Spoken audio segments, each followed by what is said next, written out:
ГСП онлайн. Городские новости сейчас. Среда, 11:40. Пост ГИБДД. Сотрудники дорожной полиции проводят сразу 3 оперативных мероприятия – такси, маршрутка и тахограф. Их цель – выявить нарушение правил перевозки людей и транспортировки огнеопасных грузов. Также полицейские уделяют особое внимание техническому состоянию автомобилей. Водители забывают мыть государственные номерные знаки. У нас уже 3 дня, как установилась хорошая погода, а машины также двигаются все равно с нечитаемыми государственными номерными знаками.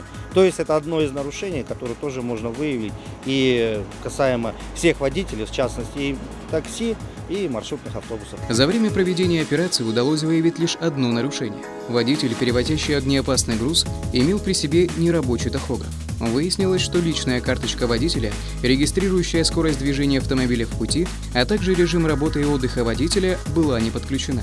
Теперь водителю грозит штраф в размере от 1000 до 3000 рублей.